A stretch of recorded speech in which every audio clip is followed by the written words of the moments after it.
So China and the United States are at it again. This time because China is now saying they are feeling the economic pressure from all the escalating attacks happening over in the Middle East. So it's because of China and their struggle within their economy that now China is warning the United States to stop escalating the situation in the Middle East.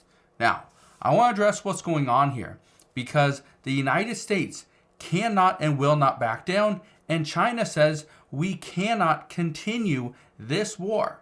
But at the same time, the Yemen Houthis and Iran are saying that these attacks will continue until this war between Israel and Hamas is over. So let me break down what is going on, give you the updates for today, and all I ask in return is just one thing. It takes 2 seconds. Go ahead, hit that like button if you enjoy these daily updates. And now let's begin.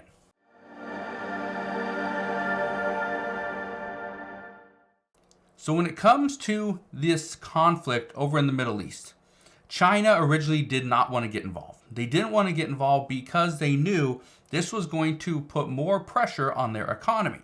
Well, guess what? That's exactly what is happening. Because of these attacks in the Red Sea, it is causing delays in shipments from oil and goods and just everyday products. The problem with this is what China relies on. China needs shipments to go through the Red Sea. The problem is it's not happening at a quick enough time frame. Because of that, China's economy is taking a hit. So now China says we need to stop this. We need to prevent any further escalation. And they're warning the United States. It says China is warning the U.S. against escalating strikes on Houthis. The Yemen Houthis are the ones that continue to hit these ships in the Red Sea. And just today, we learned that another attack was actually conducted. It says here from the Associated Press, Yemen's Houthi rebels attack a U.S.-owned ship in the Gulf of Aden with bomb-carrying drone. The Gulf of Aden is right down here. It's just south of the Red Sea. Now, I want to read you a little bit from this article right here. It says, a U.S.-owned ship in the Gulf of Aden came under attack Wednesday from a bomb-carrying drone launched by Yemen's Houthi rebels. This is according to a report. Now, here's something that I think is interesting.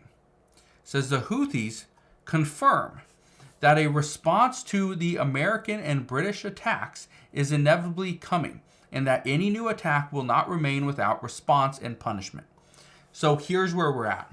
From one side, the Yemen Houthis say if the United States or any other country attacks them, they will respond, and this response will be an increase. This retaliation will be even more than what whatever's done to them.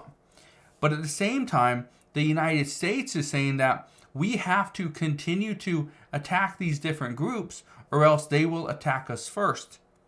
So what's interesting about this is one group is saying that if you attack us, we're going to attack you. And the other group is saying that in order to prevent you from attacking us, we have to attack you. So what do you think is going to happen? It's just going to be a big domino effect, a big snowball, keep rolling down the hill. Eventually, this war is going to get bigger and bigger and bigger. That's the concern. Well, something else happened just today as well, and that the United States has redesignated the Houthis as a terrorist group after a third strike on Yemen's militants. Now, here's the reason why this is such a big deal. Okay, the Yemen Houthis they've been designated as a terrorist group in the past. However, the United States removed that designation under a certain administration. I'll address that in a second. I want to read this. It says right here, the Biden administration announced on Wednesday it has decided to reclassify the Houthis in Yemen as a specially designated global terrorist. It says these attacks fit the textbook definition of terrorism. That is according to the National Security Advisor, Jake Sullivan. Now, why is this important? Well, it's important because by designating them as a terrorist group, that puts some other restrictions on them. But I want to show you this one as well, because the U.S. pledges new sanctions in addition to that reclassification. It says U.S. pledges new sanctions over Houthi attacks will minimize harm to Yemen's hungry millions. Now, here's where things get complicated. The reason why I say this is going to get complicated is because we have done this in the past where we place sanctions on the Yemen Houthis, okay, on Yemen themselves, the Yemeni people. And it created problems because they are some of the poorest and hungriest people in the world, okay? Let me read you this. It says President Donald Trump's administration, let me show you this one. It says President Donald Trump's administration designated the Houthis as global terrorists and a foreign terrorist organization in one of his last acts in office. However, President Biden reversed course early on, at the time citing the humanitarian threat that the sanctions posed against ordinary Yemenis. So what essentially happened is one of the last things President Trump did was he classified this as a terrorist group. Okay? But then the first thing President Biden did is he reversed it. Well, that kind of gets us to where we're at today.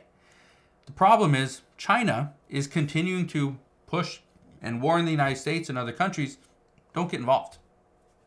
Do not get involved, because if you get involved, it is going to escalate the situation. The problem is this situation has already been escalated. The only difference is China is now feeling the effects. So it's not about other countries. It's not about the United States. It's about China. China is only looking after themselves. And granted, that's what most countries do. The problem is China should have saw this coming early on. They didn't, because they didn't step up. This is where they're currently at. China was also one of those countries that said they did not want to join Operation Prosperity Guardian. This is that group of countries that's operating through the Red Sea to protect shipping vessels. China didn't want to have anything to do with that. So that's kind of where we're at. But the problem is this is not going to stop. Okay, we know that. According to Iran, they say attacks by its allies, which is Hamas, which is the Yemen Houthis, and also Hezbollah. They will not stop these attacks until Israel's war in Gaza ends. That's what we know. So the problem here is that the United States and China are starting to see their tensions increase. China has had many struggles over the past few years. However, some of their struggles are just starting. And that's where some say that is the real concern, that if China starts to have more economic issues and the United States is thriving and other countries are doing very well, China is going to figure out a way and going to, whether they expedite the whole reunification between China and Taiwan, we don't know, but they're going to find a way to try to turn things around. One of those ways is potentially threatening other countries, and the United States is one of them. So that's where we're at this time. The United States and China are supposed to be working together, but some say they don't think this is going to happen, especially in 2024. Maybe in 2025, maybe in another year, but not right now. So that's kind of where we're at this time.